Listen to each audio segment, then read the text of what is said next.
ولی سے عداوت کرنے والے سے بھی اللہ اعلان جنگ کرتا ہے. یہ بخاری شریف کی حدیث. اب جب یہ حدیث آتی ہے تو لوگ کیا سمجھتے ہیں کہ بغداد میں غوث پاک سو رہے ہیں, غریب نواز اجمیر معلیٰ میں سو رہے ہیں, محبوب الہی جو وہ دلی میں سو رہے ہیں, بابا قطب مہرولی میں سو رہے ہیں, صابر پاک کلیان, ان سے بغض نہ رکھو ورنہ اللہ کا اعلان جنگ ہے. لوگ یہ سمجھتے ہیں. بالکل صحیح. لیکن اس سے بڑھ کر ایک بات آپ سے کہوں, ہر مومن اللہ کا ولی ہے. اس لیے کہ ولی کا دائرہ ایک اس میں بھی وسعت رکھتا ہے. ہر مومن اللہ کا ولی ہے اور اللہ مومنوں کا ولی ہے.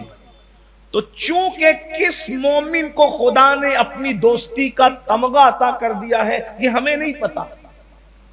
اللہ نے جیسے صدف کے اندر موتی کو چھپا رکھا ہے ویسے ہی مومنوں میں اللہ نے ولیوں کو چھپا رکھا ہے. راتوں میں شب قدر کو چھپا رکھا ہے نا. تو جب راتوں میں شب قدر کو چھپایا تو ہم ہر رات اس نیت سے عبادت کرتے ہیں کہ ہو سکتا ہے یہی شب قدر, یہی ہے نا. 21, 23, 25, 27, 29 ہر رات, کیونکہ ہمارے یہاں متعین نہیں ہے نا.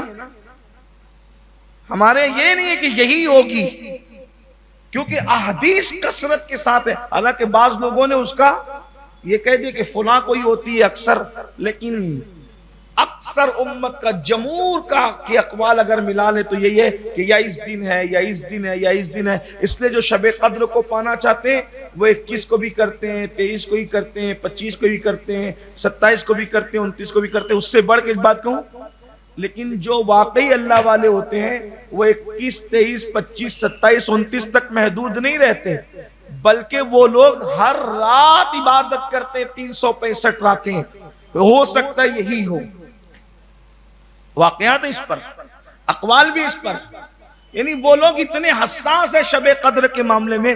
اب اس سے روشنی لیتے ہوئے آپ سے عرض کروں, اللہ نے شب قدر کو چھپایا راتوں میں, جمعہ کی مقبول گھڑی کو چھپایا پورے دن میں, ہے نا. ایک گھڑی اللہ کے رسول علیہ السلام فرماتے ہیں ایک گھڑی جمعہ کے دن ایسی آتی ہے کہ جب دعا کی جائے اللہ پاک اس کو فوراً قبول کر لیتا ہے. کسی نے کہا 2 خطبوں کے درمیان ہے, کسی نے کہا ممبر پہ امام چڑھے اس وقت ہے, کسی نے کہا اترے تب ہے, کسی نے یہ کسی نے. سیدہ فاطمہ الزہرا نے بھی اس پر ایک قول بیان فرمایا. فرماتی ہے کہ جب غروب ہوتا ہے اور بالکل آخری وقت, آخری جو ساعت ہوتی ہے, یعنی جمعہ کا دن اب گیا اور شام آ گئی, وہ آخری ساعت وہ ہے جس کو رسول اللہ نے مقبولیت کے ساتھ کرا دی.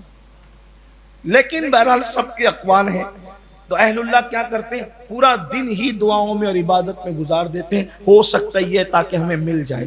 تو اللہ نے جس چیز کو جس میں چھپایا ہے ہم اس کو تلاش کرتے ہیں. تو ولیوں کو اللہ نے مومنوں میں چھپایا ہے. اللہ نے ولیوں کو مومنوں میں چھپایا. تو اس کا مطلب یہ کہ کسی مومن سے بغض اور عداوت نہ رکھو. ہو سکتا ہے وہ اللہ کا ولی ہو, اور اگر آپ اس سے عداوت رکھیں تو اللہ آپ کے ساتھ اعلان جنگ کرے. سب کے لیے دل صاف کرو. نمبر 3 فرمایا کہ جو تنہائی